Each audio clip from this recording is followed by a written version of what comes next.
wonderful time. So you spoke about agricultural value chain, but for us, we define it actually as a set of actors and activities or services and goods that come together to make agricultural products move from farm to the table.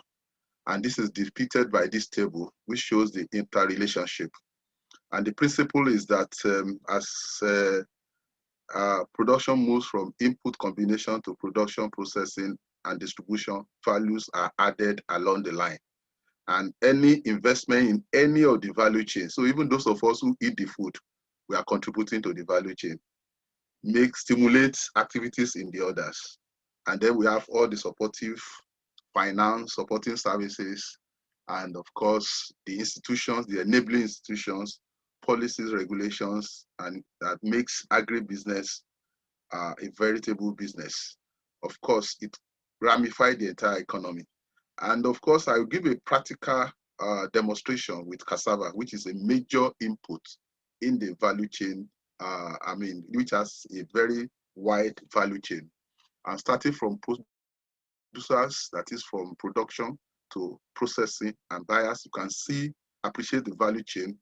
That fresh cassava is turned to ethanol through processing, and of course, which is end product for some people, which is input for some people. In fact, ethanol is being used as an additive to make biofuel. We also have cassava turned into animal feed to be eaten by ruminants, poultry. I mean, when you talk of ruminants, you talk of large animals like cattle, sheep, and goats. And of course, we know the story in Nigeria is let's put them in the ranches. What they will eat is largely from cassava, and we have it here. We also have flour milling. Cassava turned to flour and used in baking, in brewing, and of course, it's also used, most of the Indomie we eat, most of the semovita, you'll be surprised that there is some content of cassava in it. Of course, we also have value creation through starch production, which is used in our textile industries, which is used in starch we use this in pharmaceuticals. And then we have glucose, which is a major ingredient of most of our beverages, drinks. And so this is and then the father of it all, cassava turned into fresh food through processing, gari. Somebody told me yesterday that gari's price has quadrupled in the last 1 month. And I'm trying to get the statistics because there is increasing demand for it. So any part of the value chain is open for us for investment. But we go to the next question. Where do we invest in the value chain?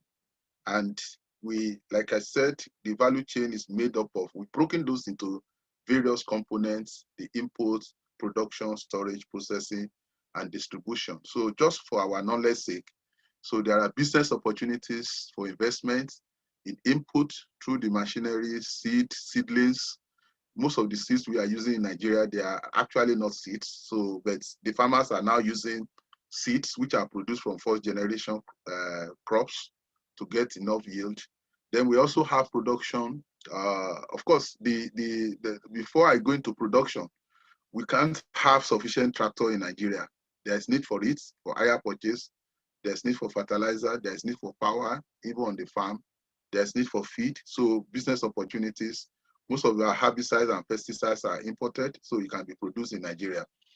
Of course, we have the production, livestock, the popular livestock like cattle, sheep, and goats, crop, cocoa, and coal, fruits, and then we have the fisheries, which is everywhere. And then we have wildlife like snailry, which is snailry is a delicacy, and a lot of people are producing it. Even people are planting trees as a form of investment in agribusiness. In 10-5 years, you'll be surprised when you see a thick tree. It becomes money. Then we have investment opportunities in the storage. We know we don't have sufficient storage facilities. In fact, that's one of the reasons, one of those COVID vaccines that we can't have it in Nigeria because we run the country with an average temperature of about 23, 24, 25, even gets to 40. So bringing it down to minus is a big problem. We have the bureaus, we have the processors, and then of course distribution, the processed and non-processed food. When you eat at a restaurant, you are part of the value chain and you are creating jobs for some people along the line. Then, of course, why invest in agriculture? Let's ask ourselves, although these are largely macroeconomic reasons for investing in agriculture, but we bring it down to personal benefits. The first thing is imperative of national food security. We know every nation strives to be able to, we saw it during the COVID when Thailand stopped exporting its rice. That is national food security. Thank God for the efforts we made in producing some rice in Nigeria. We will have probably starved during the COVID pandemic. Of course, employment, there's unemployment, the figure is unbelievable. The only way we can bring it down is to get people to go into agribusiness and create new jobs. Of course, apart from our oil, the other earner of foreign exchange for our imports, the things we don't produce, is agriculture. That used to be the norm before independence, but we have to be careful about that, as given the way oil is going globally. And then we need oil as raw materials for our industries. And of course, there is a rising demand for the main three uses of agricultural produce, that is food, feed, and fuel. And what is driving this demand? We need to know it so that we know why we must be part of people making money in agribusiness. The first one is increasing population. By 2050, Nigerian population will grow to about 398 million. And that means we have about 192 million more people to feed.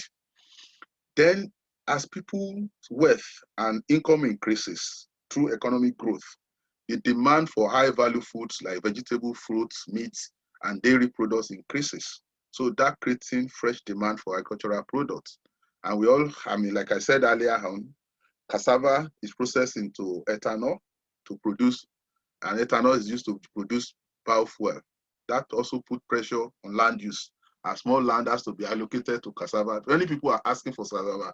Animals need it, we human beings need it, even our car needs it as a diesel.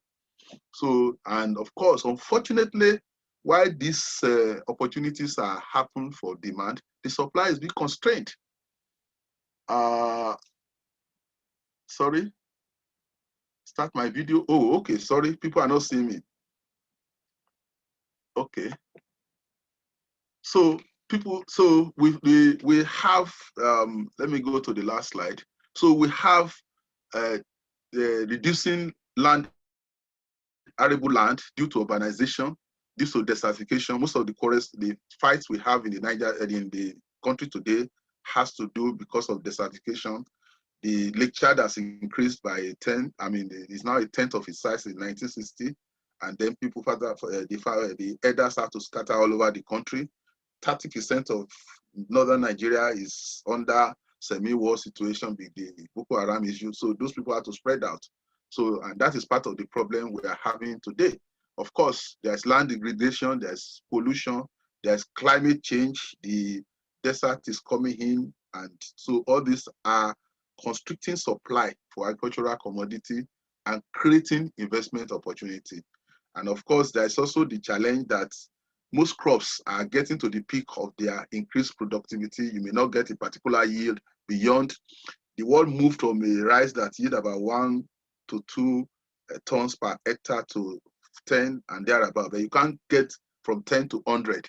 So those are the constraints we are having in terms of even yield. There's decreasing yield, and then there is increasing pressure against use of genetically modified crops. So all these things are creating tremendous opportunity for investment in agribusiness.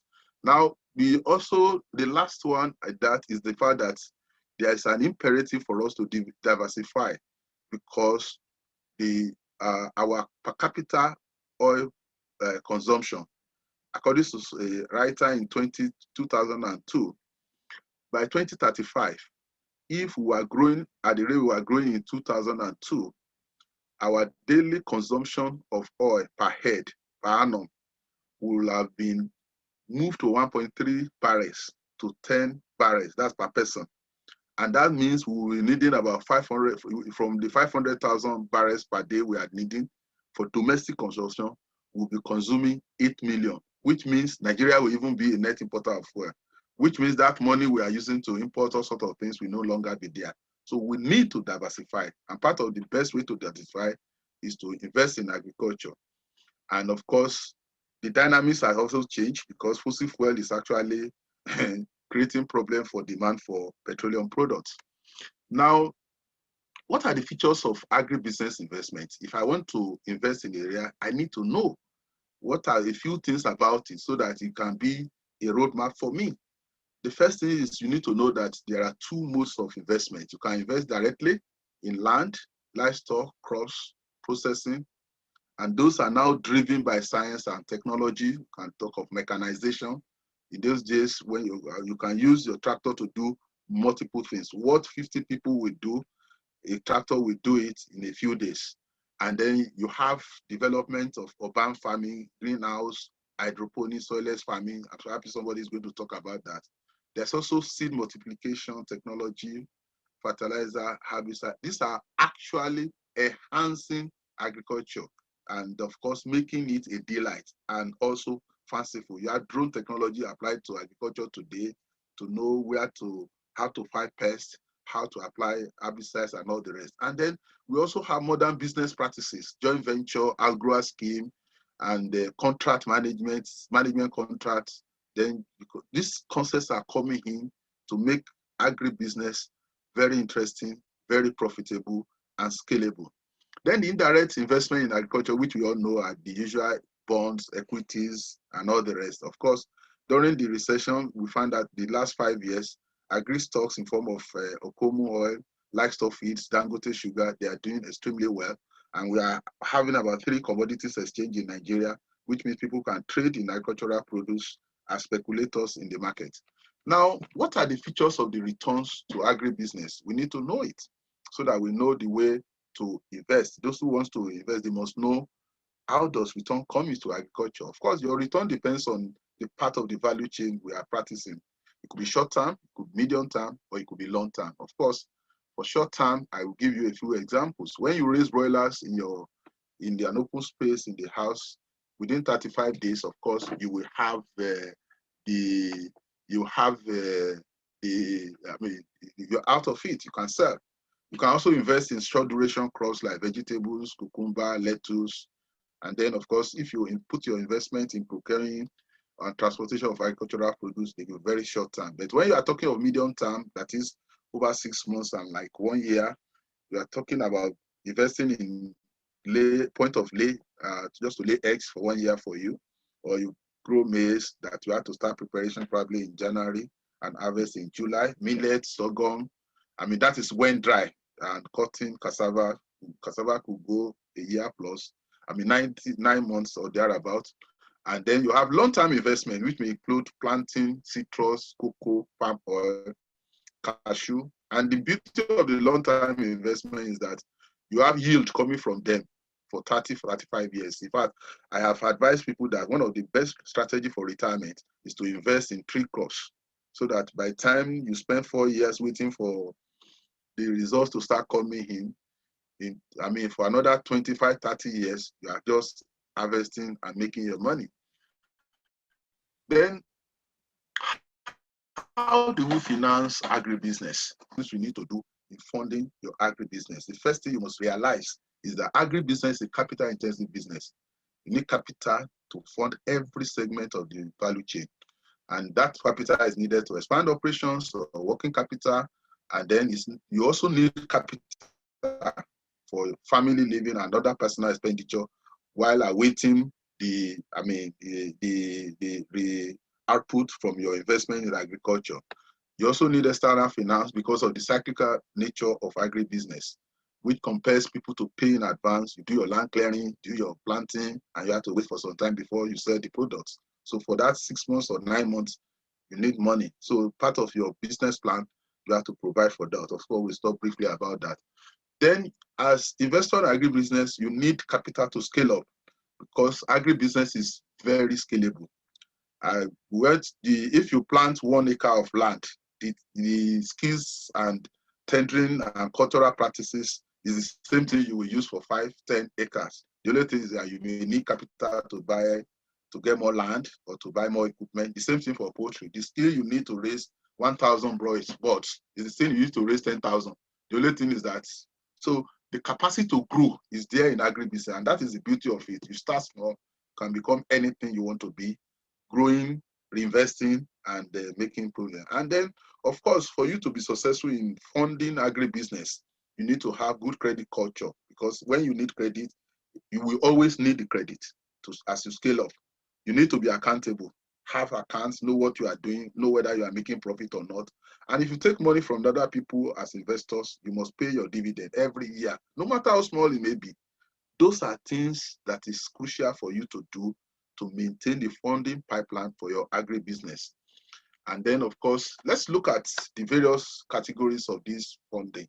The first one is equity, and the second one is debt. The third one is grants, and then, of course, alternate finance. In equity, we will still talk about that. That is your own contribution, and then it could be from family, friends, and could be ordinary shares or other. We also have the item in pink are what we call hybrid finance, like venture capital. Somebody give you money, and then it becomes part of the owner of your business, and at a particular it leaves. We have buyout for distress projects. We have mezzanine debts, which are actually a kind of arrangement that is a debt arrangement for funding that is more expensive, but it's more convenient. And then you have distressed debts that you can, when you have those details, when you have a situation where you have to fund by debt, maybe they want to sell the company, you don't have the money and all the rest, and then you now build up on there. Then we have various form of real debt. That's the private loans.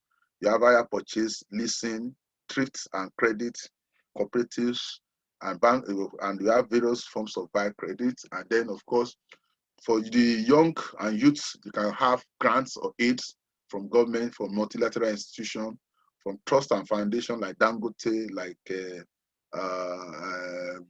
all these foundations around here. The one set up by Faith Foundation. If you have a very good project and you can actually bring it forward as a young investor, and you can get funding. Then you have what I call alternate investment, which are creative investment, like alternate funding, like agro scheme, crowd finance funding, which you have to be careful. There are a lot of crowdfunding today offering fantastic rates. I think there are things we should look at. And then we have franchising, when you, for instance, you can be a franchise for Monsanto in Nigeria to sell those exotic,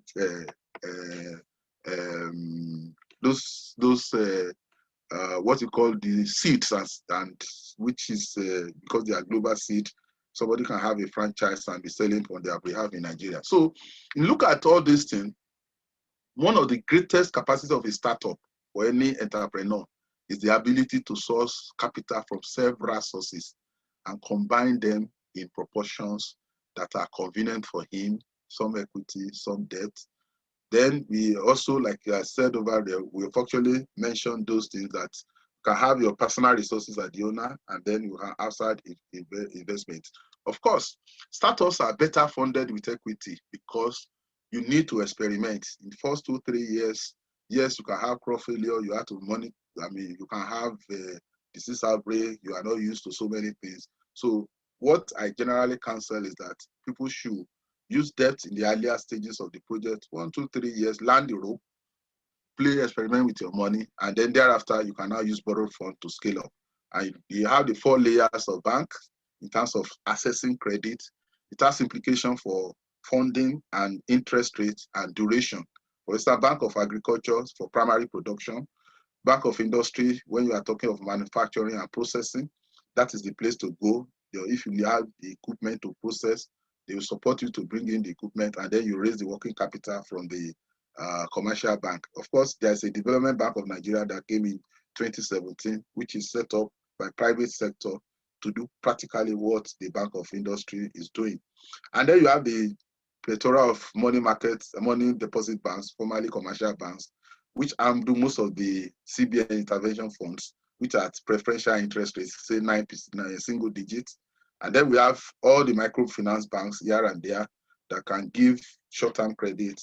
And then we have Nigeria Incentive-Based Risk-Sharing System, NISA, which was set up to de-risk agricultural lending by providing guarantees and other incentives for money deposits, by banks to lend to farmers, especially the SME. They are also doing their own direct lending, but these are all sources of funding. Now, you need to do your financing very well. You need a business plan or a feasibility report that will articulate your operating and financial plan so that it can serve the purpose of giving you a very objective, critical, and emotional look at the viability of the business. What I advise is that when you are doing your feasibility report, do it with your consultant so that you are learning as he's putting you through. And then you can, when you go to the field, it becomes easy. When you have your business plan, it also needed for managing so that you can load the business towards success. And it's a means of communicating your ideas to the third parties, your financiers, your investors, people want to put money in you, the bankers, and then of course you want to raise money. Even if you want to get government approvals and permits, you need that business plan to help you. And then what are the benefits from investing in agribusiness? The first thing is, those are the micros actually.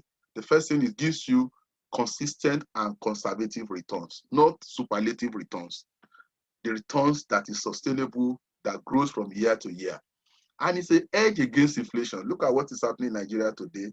Once inflation is going, price of food is going. So it's a very good edge. And of course, when you invest in land, in farming, you gain exposure, and then you also own the land. If the land you bought last 10 years ago, it's not the same thing today. So when you invest in agriculture, you are doing two things. You are gaining farming operations techniques with some additional skills, and you are also having appreciation in value. Of course, investing in other assets like stocks, bonds, and all the rest, they also have their downside risk, especially during recession. And one major thing is agribusiness is scalable. Once you get the process right, you can leverage the business by borrowing or raise equity. And of course, there are risks in agribusiness. We cannot tell you it's all roses and everything is super, this and that. Yes, there is what we call pure risk, which is the probability that you can lose your crop, you can lose your livestock due to failure, weather failure, you can pest infestation, and we've seen locusts in Kenya, ravaging and all the rest. Those things happen once in a while, and there are ways to mitigate them. So we also can have price risk. Output and input prices can fluctuate, and then you find it difficult to sell your goods and make income. So, but there are also risks that can be, most of these risks can be mitigated through good management, sound investment strategy, buying agricultural insurance product, and sufficient diversification, because that is critical for you to be successful in agri business. You do some elements of diversification. Now, I will close by just mentioning a few of the challenges investing in agricultural value chain you can have. The first major one is access to finance. The second one is access to land. The third one is lack of attractive economic incentives. But I can tell you, those incentives are coming now because government is realizing that you need the agribusiness to be to be able to save the country. So the incentives are coming in. The era of government policy changing. I mean, in those days, there would have been ban on importation. There was, the rice importation would have been lifted, and all the farmers that put money will have lost money. So we are now getting surer of consistent government policies. And then there is also the problem of poor cross-sector collaboration. You want to bring in equipment, you have to contend with customs, you have to contend with power. You don't have all those infrastructural issues in place. Then there is also skills. We don't have sufficient manpower in the agri field, but a lot of effort is being made now to actually provide post-graduate training for our graduates in agriculture so that they can go into that business. There's government policy and bureaucracy. And there is the one all of us are praying about, security. On that note, I say thank you for listening. I hope I've not exceeded my time. So I'm available for questions as directed by the anchor. So I can go back